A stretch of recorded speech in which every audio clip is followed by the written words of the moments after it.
ہمارے ہاں نا خود غرضی کو باقاعدہ رواج دیا گیا، اور بڑے بڑے غلط جملے جو اخلاقاً اپنی زبان سے ادا بھی نہیں کیے جا سکتے، میں تو جی کام نکالنے کے لیے کسی کو بھی باپ بنا لیتا، معاذ اللہ۔ مسلمان تو اس طرح کی بات نہیں کر سکتا۔ یہ خود غرضی، یہ لالچ، یہ وقتی طور پر کسی شخص کو استعمال کرنا، ٹیشو پیپر بنانا، یہ اہل ایمان کا تو طریقہ ہی نہیں۔ وہ تو یاد رکھتے ہیں ہر ایک کا احسان، وہ تو کسی نے محبت کی ہو تو اس کا خیال رکھتے ہیں، وہ تو ان چیزوں کو حضرت جعفر طیار نے کہاں شہادت دی تھی جنگ موتا میں، اور حق تھا اہل ایمان کا کہ وہ شہادت پیش کرتے، لیکن دین کے لیے گئے نا، حضور علیہ الصلاۃ والسلام کے فرمان پر گئے تو محبوب نے ان چیزوں کو یاد رکھا۔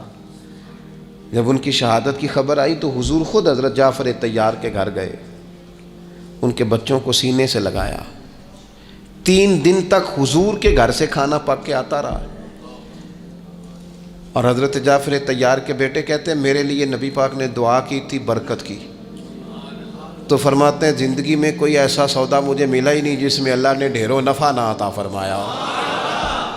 لیکن ان کی اہلیہ حضرت جعفر طیار کی گھر والی رو پڑی، عرض کی یا رسول اللہ صلی اللہ تعالی علیہ وسلم اب میرے بچوں کا کیا بنے گا؟ والد کا سایہ اٹھ گیا، لیکن اسلام کسی کا حق نہیں رکھتا۔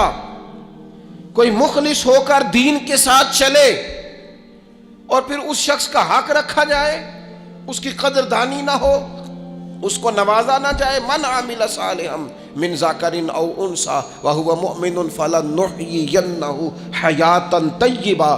اللہ فرماتے ہیں جو بھی ایمان لانے کے بعد نیک اعمال کرے، چاہے مرد ہو چاہے عورت ہو مومن، فلنحیینہ حیاتا طیبہ، ہم اسے پاکیزہ زندگی عطا فرمائیں گے، اسے اعزازات سے نوازا جائے گا، حیات طیبہ ملے گی۔ حضرت جعفر طیار رضی اللہ تعالیٰ عنہ کی اہلیہ اور میرے بچوں کا کیا بنے گا؟ والد چلا گیا، بڑے مسائل ہوتے ہیں زندگی میں، ہم نے دیکھا ہے والد کے جانے کے بعد کس طرح کی آزمائشوں سے لوگوں کو گزرنا پڑتا ہے۔ شروع میں لوگ آ کے کہتے ہیں ہم تمہارے ساتھ ہیں، پھر لوگ کہتے ہیں کوئی ایسا تو نہیں نا ابا چلا گیا، بڑا کچھ دے کے گیا ہوگا، اور پھر یہ نکمے کیوں ہیں، یہ کام کیوں نہیں کرتے؟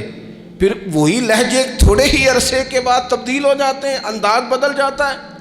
لیکن جناب جعفر طیار کی اہلیہ جب رو رہی تھیں، آنسو بہا رہی تھیں، تو میرے محبوب نے بھی ایک وعدہ کیا۔ حضور نے کہا اگر ان کے باپ نے دین کے ساتھ نیکی کی ہے، خدمات پیش کی ہیں، تو پھر اسلام کسی کا حق تھوڑی رکھتا ہے۔